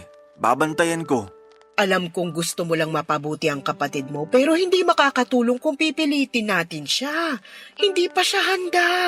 Kailan siya magiging handa, Nay? Sige nga. Suportahan na lang natin ang kuya mo. Suportahan siya sa mga kabalbalang ginagawa niya? Ayoko. Mabait naman ang kuya mo. Hindi na usapang bait to, Nay. Para to sa ikakaayos ng buhay niya at para hindi na rin niya tayo pineperwisyo. Hindi naman ako napeperwisyo sa kapatid mo At paano naman ako? Stress na ako madalas sa trabaho. Tapos puputaktahin pa niya ako sa mga kalokohan niya. Ako ang sumasalo nun, Nay. Sana maintindihan niyo ako. Paano naman ang mga alaala natin sa bahay na to? Hindi ka ba nanghihinayang? Tingnan mo yung pintuan natin. Doon namin minamarkahan ng tatay niyo noon ang paglaki niyo. Pati yung kwarto namin ng tatay mo. Hindi ko pinapinturahan ng mga pinintan niyo ron ng mga bata pa kayo para lagi akong may alaala tungkol sa inyo. Picture na lang natin at ipa-frame. Isabit natin kahit saang parte pa ng bahay na lilipatan natin. Ayoko talagang lumipat, anak. Matanda na ako. Madali na akong mapagod sa kakapalit ng paligid ko. Hayaan mo na ako rito. Hindi ba't gusto mo naman akong maging masaya? Dito ako masaya. Pupunta muna ako sa opisina. Itatapusin lang ako. Anak, pwede mo ba akong ihatid? Saan po ba ang punta nyo? Isasabay ko na kayo sa taxi. Sa probinsya natin pero sa Sabado pa naman. Dumating kasi yung kumari ko na si Lily galing Dubai. Gusto ko sanang makita siya at makakwentuhan. Nay, may trabaho ko sa Sabado. Baka pwedeng umabsent ka muna, minsan lang naman. Marami akong ginagawa sa trabaho tuwing Sabado, Nay. Di ba nga madaling araw na ako madalas nakakauwi dahil marami akong tinatapos sa araw na yon? Ihahatid mo lang naman ako. Pwede kang magbalikan kung gusto mo. Tapos sunduin mo na lang ako ron ng Lunes. Ang imposible po ng pinapagawa nyo. Masasakripisyo ang trabaho ko. Maraming umaasa sa akin sa office. Paano naman ako? Ikaw lang tong inaasahan ko. Hindi na naman ako nakaimik sa sinabi ni Nanay Papa Dudut. Tulad ng dati, hindi ko na naman siya nagawang tanggihan. Pero bakit kapag ako ang humihiling sa kanya, ay hindi niya ako mapagbigyan? Ganon na ba talaga ang role ko bilang isang anak? Nag-file ako ng leave sa trabaho para maihatid ko ang nanay ko. Sabado at Lunes, ni-request ko. Hindi ko naman kasi siya magawang pabiyahihin ng mag-isa. Lalo't sinusumpong siya madalas ng kanyang high blood. Bigla na lamang itong mahihilo at madalas ay dumudugo ang ilong. Kailangan niya talaga ng kasama. Sinabi ko na si kuya na lamang ang sumama sa kanya pero may pupuntahan daw ito sa mismong araw ng Sabado. Kaya ako ang inaasahan ni nanay na maghahatid sa kanya papunta sa probinsya. Hinintay ko siya at lumuwas kami pabalik ng Lunes. Hindi na ako mapakali noon dahil alam kong natambakan na ako ng trabaho. Pero kailangan kong unahin si nanay. Habang nasa biyahe pa uwi sa bahay, naalala ko bigla noong bata ako. Hindi ako nakahabol sa audition ko sa isang singing contest dahil inuna ni nanay na dumaan muna sa kaibigan niya para makipagkumustahan. Nakailang pakiusap ako na umalis na kami pero sinitan niya ako at sinabing late na din naman daw magsisimula ang audition. Pero nagkamali siya doon. Nagsimula yon sa tamang oras at hindi na ako nakaabot dahil natawag na ako para sumalang. Hindi pinagbigyan sa audition yung mga tulad kong na-late kasi marami ang mga participants. Napalagpas ko yung pagkakataon na yon dahil mas inuna ni nanay ang ibang tao. Maraming beses pa niyang pakiramdam sa akin na lagi niyang inuuna ang ibang tao kesa sa akin. Hindi sana sasama ng todo ang loob ko kung paminsan-minsan ay pinakikinggan at binibigyan niya ng pabor ang mga kahilingan ko.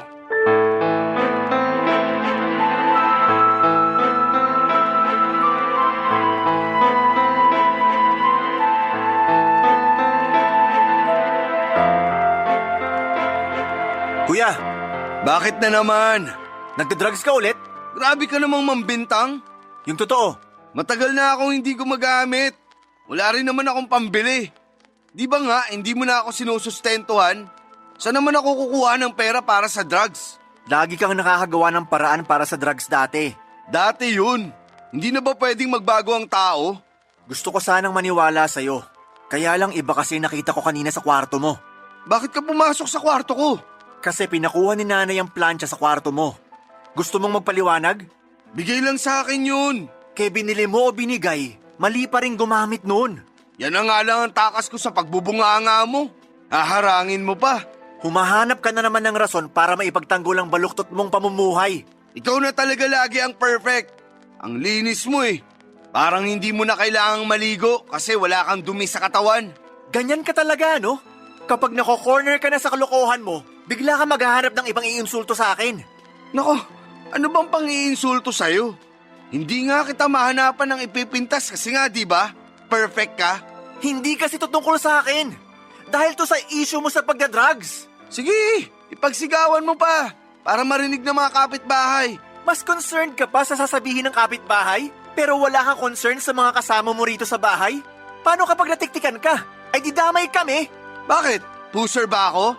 User lang naman ako ah. Bakit ako titiktikan? Akala mo safe ka porque di ka nagbebenta? Anong pag-iisip yan? Safe ako. Paminsan-minsan lang naman ako gumagamit kapag may nag-aabot. At paano naman kami ni nanay? Naisip mo ba na safe kami kapag nakakagamit ka? Paano kung mawala ka sa sarili mo? Alam mong pwede kang makagawa ng hindi maganda dahil sa drugs na yan. Hindi ko kayo gagalawin. Huwag kang mag-alala. Kaya kong kontrolin ang sarili ko. Sabihin mo yan kapag drugs na nag-control sa'yo sa susunod. Nagtatalo na naman kayo? Nay, si Kuya Gilbert, bumalik na naman sa pagdadrugs. Gilbert! Stress at pagod lang ako, kaya ako napagamit, Nay. Stressed ka pa? Pagod? Samantalang wala ka namang ibang ginagawa kundi tumambay. Saan ka nakakakuha ng stress at pagod? Sa'yo, at sa pagiging pakialamero mo sa buhay ko. Gilbert, akala ko tumigil ka na. Alak naman, masama yan eh. Lumayas ka na lang dito sa bahay, kuya. Bago kami mapahamak sa mga ginagawa mo. Bakit ako lalayas? Bahay ko rin naman to. Nag-aambag ka sa upa? Sa kuryente man lang? Mineral water? Anong ambag mo? Maliban sa marurumi mong damit na sinanay pang naglalaba. Walang lalaya sa bahay na to. Pamilya tayo, dapat magsama-sama tayo. Seryoso ba kayo, Nay? Nakita nyo na nagdadrag si kuya. Pero gusto nyo kasama pa rin natin siya? Kasi pamilya tayo. Kahit magkamali ang isa, pamilya pa rin to. Anong klaseng pamilya yung hindi iisipin ang kapakanan ng mga kasama niya? Pamilya pa ba? Tungturingan natin? Huminahon ka muna kasi nadadala ka lang ng emosyon mo kaya ganyan ka magsalita eh. Ganito ako magsalita dahil napupuno na ako. Ilang beses na tayong pinahamak ni Kuya noon. Huwag na tayong magdagdag ngayon. Parang awa nyo na. Hindi ko na kaya, Nay. May karapatan pa rin ako rito sa bahay. Dito na ako lumaki. Andito rin si nanay. Bahay ko rin to. Hindi mo talaga kailangang umalis, Gilbert. Mapag-uusapan pa to. Sige, Nay. Pag-usapan natin to. Sino ang aalis sa bahay na to? Ako o si Kuya? Topper, Padaliin na natin, Nay, para matapos na to. Ako o si Kuya?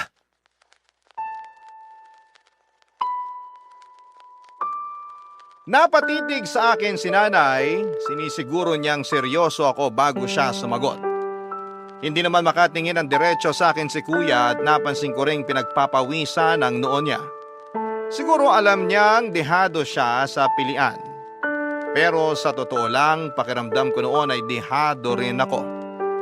Sa lalim ng koneksyon ni nanay at Kuya Gilbert ay malaki ang posibilidad na mas piliin ni nanay si kuya. Hinanda ko naman ang sarili ko. Naisip ko na mabilis lang akong makakaalis sa bahay namin at kakayanin ko naman ang gastos sakaling lilipat ako sa bagong apartment.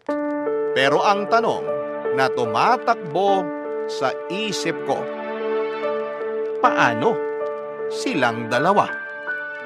Paano si nanay? Tiniis kong huwag isipin masyado noon ang magiging kalagayan ni nanay sa pangangalaga ni kuya. Sakaling ako ang piliin niya na umalis. Gugutumin ba siya ni Kuya Gilbert o baka naman mapilitan si kuya na maghanap ng trabaho para may maipakain sa nanay namin? Yun ang mga bagay na kasalukuyang naiisip ko nang biglang magsalita si nanay.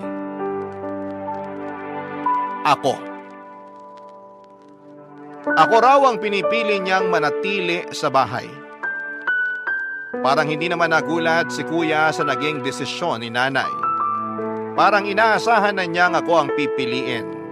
Kabaligtaran naman sa akin, inasahan kong si kuya ang pipiliin dahil siya ang paborito. Pero naligayahan ang puso ko nang sa wakas ay nagkaroon ako ng espasyo sa puso ng nanay ko. Humingi ng tawad si nanay kay kuya at pinagsabihan na itigil na ang paggamit ng pinagbabawal na gamot. Sana naman ay nakinig si kuya at magbago na talaga.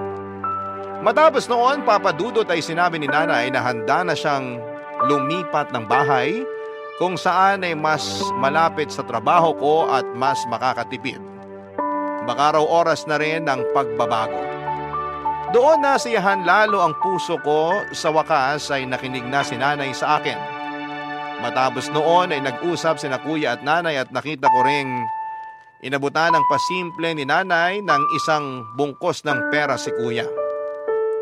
Inipon niya yon mula sa mga inaabot ko sa kanyang allowance kada sahod ko at sa mga natatanggap kong komisyon.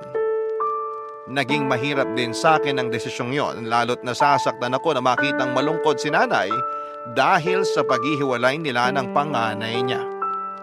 Pero kesa naman parehas kaming malubog sa bangkang sinasakyan namin, balang araw ay maiintindihan din niya ako. Hanggang dito na lamang po ang liham ko at sana'y nakapagbigay ako ng aral para sa mga pamilyang nakikinig sa Barangay Love Stories. Abangan ko pong ma-upload ang kwento ko sa online sakaling hindi ko matsyempohan ng live. Muli maraming salamat po sa inyo Papa Dudut at pagpalain ng Barangay LS. Muli maraming salamat. Ang inyong kapuso at kabarangay, Topher.